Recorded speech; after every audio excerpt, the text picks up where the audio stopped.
Alright, today's project is going to be a radiator in this beast.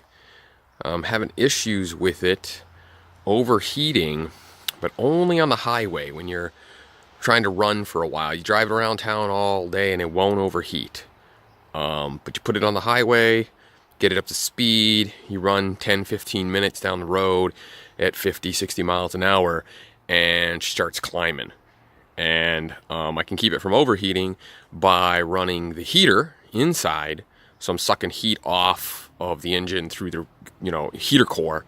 So I thought maybe water pump, thermostat. I checked those things out. Thermostat works and functions. So water pump or radiator was my next shot. I actually had the radiator out of this a little bit ago, and I flushed it, or tried to flush it, and it was flowing not a whole lot of water. Initially, I could barely get any water to flush through the radiator.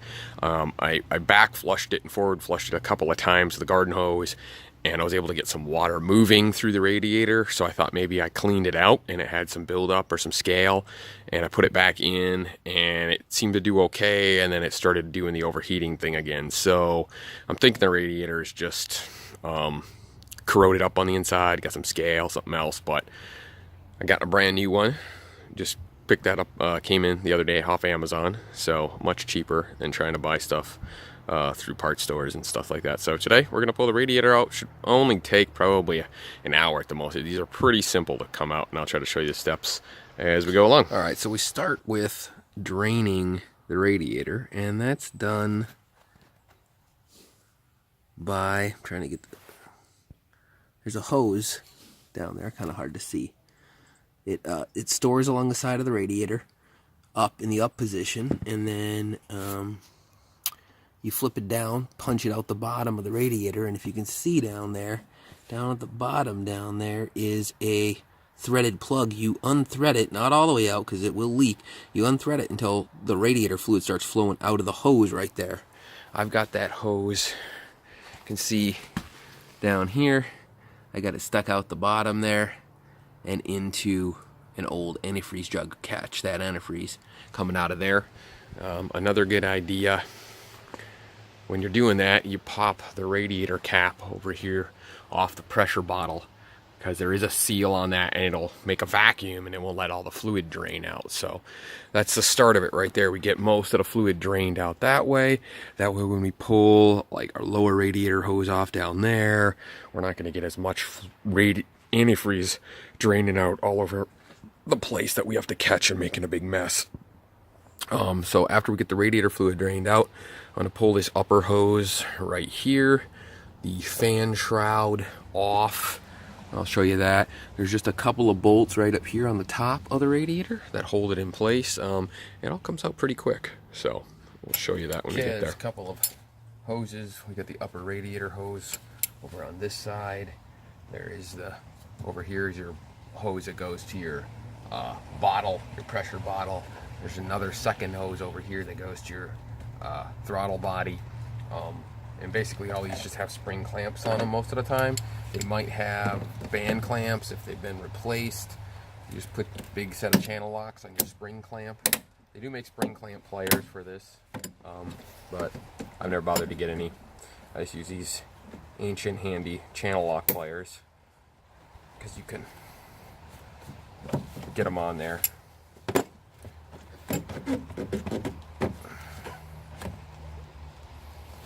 There's still a bunch of antifreeze in here, which I'm probably going to try and keep from spilling everywhere by sticking it up somewhere, getting it out of the way, and just keeping it out of the way, hopefully, so it doesn't spill everywhere. Set that up there on the engine compartment. Over here. This is the other spring clamp on this side for the pressure bottle. These will have clips on them sometimes that you can clip them open once you squeeze them down, but sometimes the clips break off.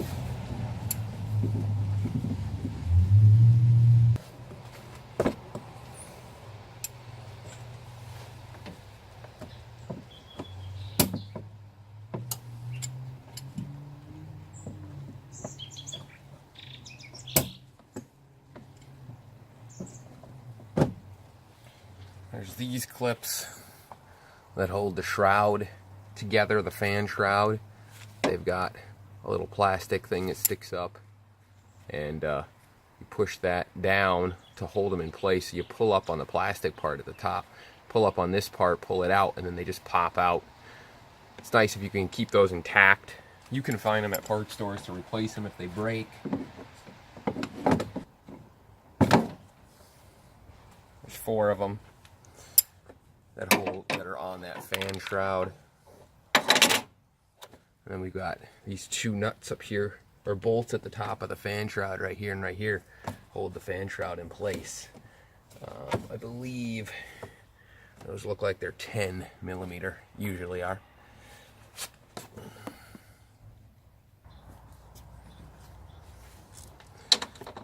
10 millimeter ratchet. And again, this is a 2000 GMC Sierra 1500. It's got the 4.8 liter in it. And it's got, there's 2 sizes of radiators I found when looking these up. Had to measure it out. This has got the smaller of the 2. I think it's like 30 inches. The bigger ones are like 36 or something like that. First one I ordered was the larger, because it didn't say that there were 2 different sizes. So I had to go and search specifically for the smaller of those 2 radiators. But I was able to find it for about $100 or so, you know, aftermarket depot brand, I think it is.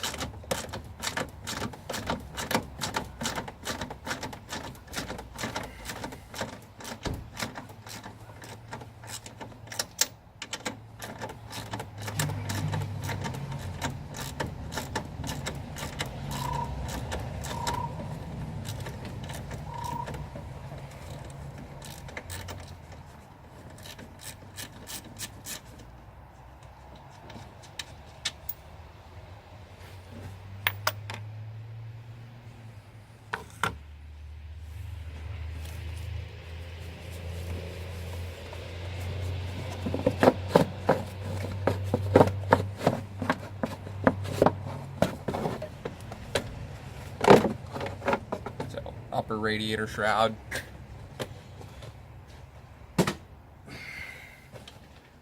Comes off.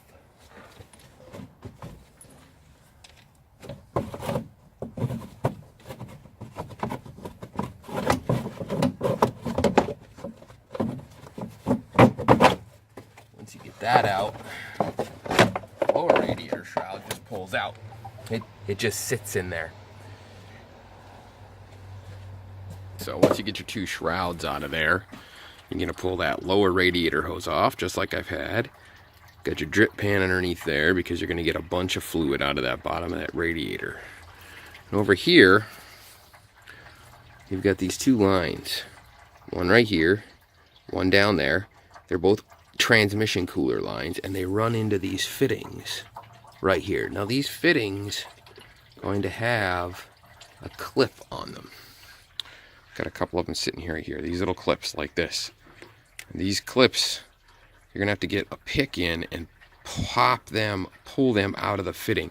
They slide right in that groove on the fitting, and they hold these lines in place. So you're going to pop those clips out. Once you pop the clips out, then you can go ahead and wiggle these lines free. You're going to get some tranny fluid out of there from the transmission cooler. And you're going to pull that bottom line out. And once you get the bottom line pulled out of there, the only thing we've got left, a bolt here at the top, and a bolt here at the top, and the entire radiator will just pull right up out of there. It just sits on that lower support. So really not much holding the radiator in at all. Pull those 2 cooler lines off the tranny cooler. Now take these 2 upper radiator bolts out. They're 13 millimeter on the top.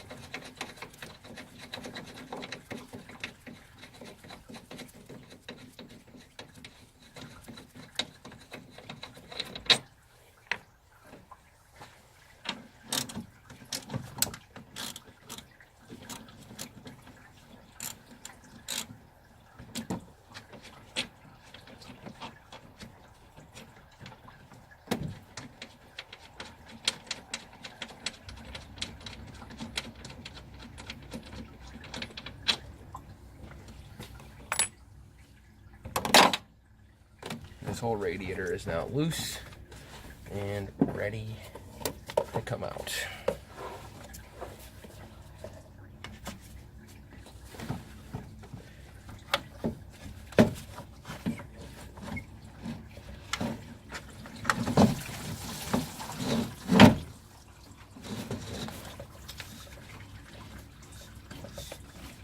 Snake our lower radiator hose around the tranny cooler lines. And out we go. Okay, there's the old radiator. There are a few things that had to come off it. Those two fittings that the the transmission cooler hooks into, they did not come with the new radiator, so I had to pull those off. There they are, they unthread, and I had to thread them in to this radiator. I've seen radiators come with them. This one didn't for some reason. Also, these lower rubber mounts that the radiator sits on, they're on the old radiator, and I just wanted to show you that mount slides on here, and there's this little plastic tab right here that holds it on. So you got to slide a screwdriver in and push that tab down to get the mount to pop off. So these are the mounts right here, and there's a tab up on this plastic piece, just like on the other one. It holds it in place. So when you go to pull those off, they won't come off. They won't just slide off. You got to slide a screwdriver in there, push that little plastic tab down to get them to come off.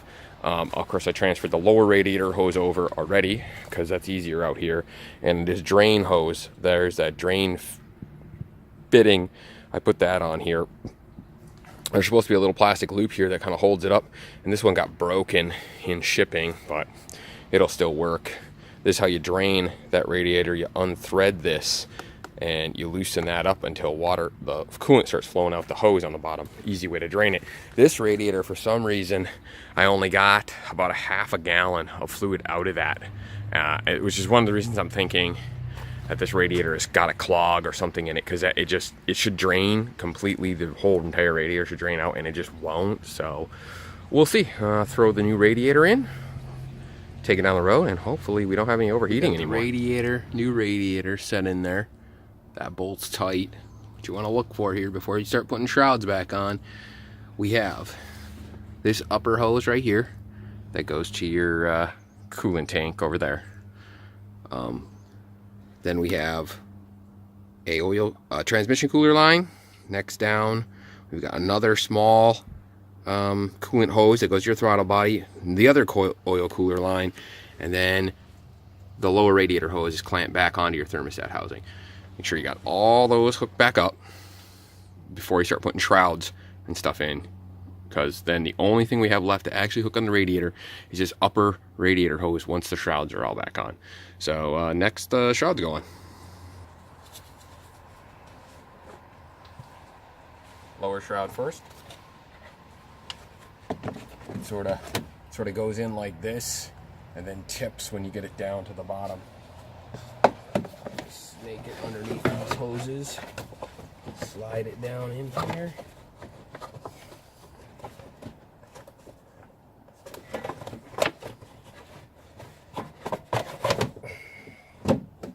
That it clips into a clip on each side of the radiator. There's a plastic clip down here on each side of the radiator that the lower shroud snaps into. That holds it in place. Give your fan a spin to make sure it's not hitting anything. Everything's good there. Looks like it is. I'm not hearing it hit anything there. Upper radiator shroud.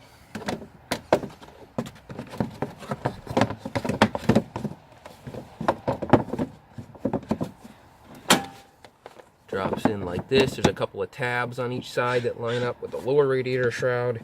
You're going to have your two bolts, 10 millimeter, up here at the top, that are going to hold the top in place. And then you're going to have those 4 plastic clips that snap into the sides.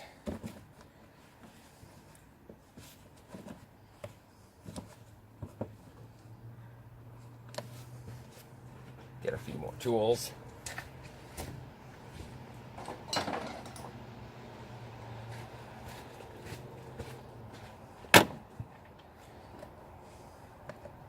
a flat screwdriver to release these plastic hose retainers. They can be kind of a tricky, to get in there and collapse that so you can put your hose back inside there. Just hold your hose in place. That goes on the upper radiator like that. Snap this clip back down here. Hold that in place.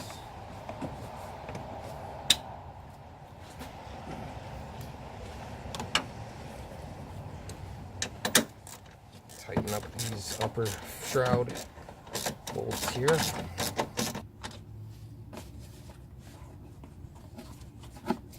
Give my fan a little spin.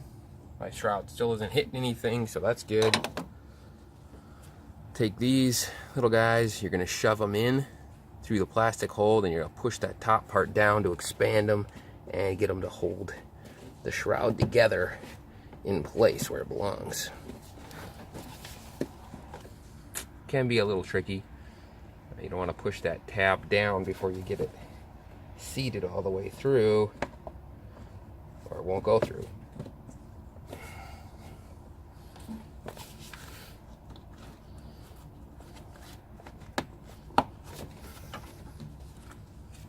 Two on this side, two on this side. Pretty straightforward.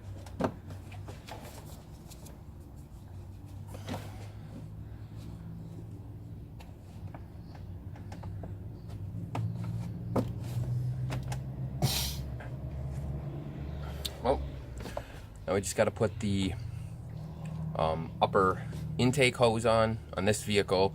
It has aftermarket fuel injection performance kit from K&N, so it's got that hard plastic hose that runs from the throttle body over to the air filter. Put that on, top everything up with antifreeze, start it up and let it heat up, and let the thermostat open. Let the antifreeze cycle to get all your bubbles out, so it doesn't get airlocked. So I'm not going to put that pressure cap on the coolant bottle until I get the truck up to temp and all the antifreeze cycle. So, and then we'll take it down the road and I'll see what the temps do. Okay, so now we're gonna see what this thing does. We're getting it out on the highway here. We're gonna run it up to speed and we're gonna see how that temp gauge goes. See if it'll stay. It's got a 180-degree thermostat in it, so it should stay somewhere down around that mark. What it used to do was it used to stay there for a while, and then you give it 10-15 minutes of driving and it would start climbing up higher. So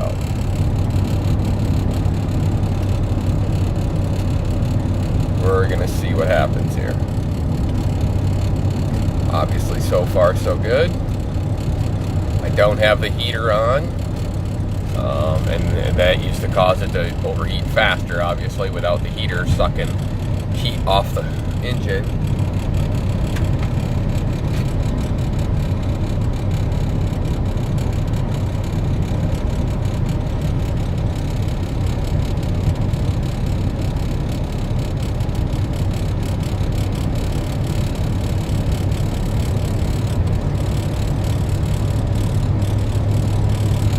So far I'm liking it. Done with the test drive.